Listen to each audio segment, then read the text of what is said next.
dari Prodi Manajemen Fakultas Ekonomi Universitas Islam Negeri. Di sini saya akan membahas sedikit tentang topik kita, ekonomi Indonesia. Bagaikan simfoni yang kompleks dengan berbagai elemen yang saling terkait dan mempengaruhi satu sama lain. Di sini kita akan mengulas tuntas sistem ekonomi, pertumbuhan, struktur kependudukan, ketenagakerjaan, pola konsumsi, pengeluaran pemerintah, dan konsep investasi di Indonesia. Nah, siap untuk menjelajah seluruh ekonomi Indonesia? Pertama, mari kita bahas tentang fondasi perekonomian Indonesia, yaitu sistem ekonominya. Bisakah Mbak menjelaskan apa sih sistem ekonomi itu? Baik, sistem ekonomi sendiri dapat diartikan sebagai sistem yang mengatur perekonomian suatu negara dalam rangka mencapai tujuan negara seperti halnya Indonesia yang saat ini menerapkan sistem ekonomi Pancasila dalam sistem perekonomiannya. Benar sekali, Indonesia menganut sistem ekonomi Pancasila yang menggabungkan prinsip-prinsip ekonomi liberal dengan nilai-nilai Pancasila. Nah, sistem ini juga menekankan keseimbangan antara peran pemerintah dan swasta dalam memajukan ekonomi nasional. Menarik sekali. Lalu bagaimana dengan pertumbuhan dan struktur ekonomi Indonesia, Mbak Jola? Kalau menurut saya ya, ekonomi Indonesia dalam beberapa tahun terakhir ini itu menunjukkan tren positif. Nah, pada tahun 2023, ekonomi Indonesia besar sebesar 53%. Nah, didorong oleh sektor industri pengolahan, perdagangan, dan jasa. Lalu struktur ekonomi Indonesia masih didominasi oleh sektor jasa, diikuti oleh sektor industri dan juga pertanian. Begitu sih. Angka yang cukup impresif. Tapi apakah pertumbuhan ini merata di seluruh wilayah Indonesia?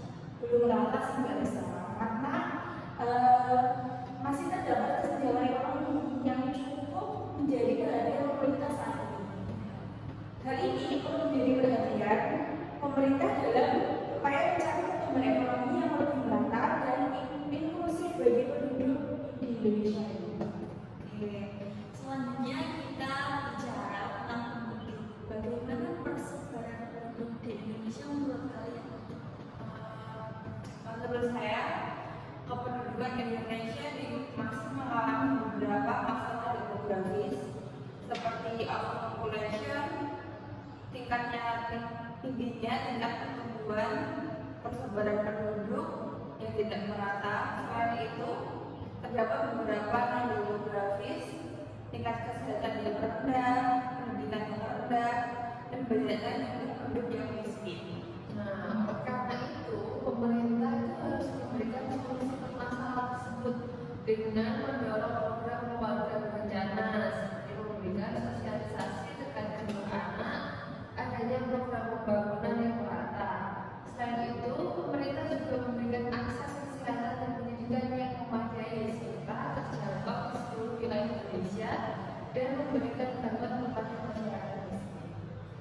Menanggapi adanya permasalahan demografi di Indonesia, yaitu memiliki populasi yang besar dan terus bertumbuh, bagaimana hal ini mempengaruhi ekonomi Indonesia? Benar sekali, jumlah penduduk Indonesia kan cukup besar.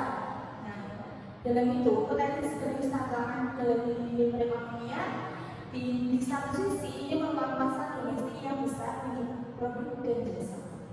Nah, di sisi lain dibutuhkan juga lapangan pekerjaan yang cukup dapat untuk menampung angkatan kerja yang terus bertambah setiap tahunnya. Nah, hal ini dapat mempengaruhi perekonomian di Indonesia kita.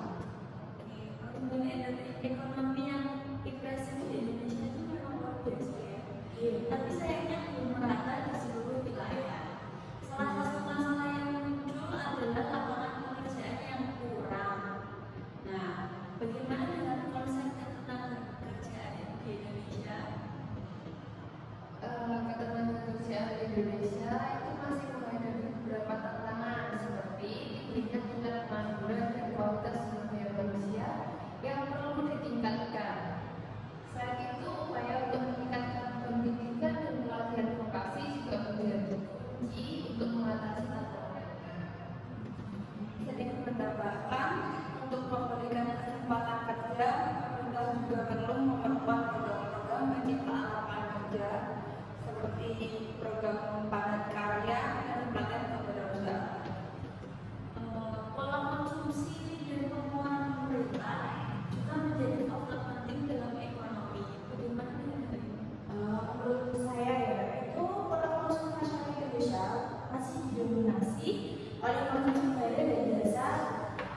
Indonesia. Belanja jasa kebutuhan pokok misalnya. Nah, pengeluaran pemerintah fokus yang fokusnya masih di infrastruktur, pendidikan dan juga kesehatan yang dimana pengeluaran ini untuk kesejahteraan masyarakatnya. Nah, penting untuk meningkatkan efisiensinya dan efektivitas pengelolaan pemerintah yang mendorong kegiatan perekonomian seperti yang lebih. Dengan hal tersebut, apakah ada faktor yang mempengaruhi konsumsi dan pengeluaran? Ada faktor yang mempengaruhi konsumsi pemerintahan menurut saya, yaitu diantaranya ada pendapatan, kekayaan, suku bangsa, perkiraan masa depan, posisi penduduk, jumlah penduduk, keadaan adat dan sosialnya, dan juga gaya hidup seseorang juga mempengaruhi, serta kecenderungan mengkonsumsi produk dan jasa.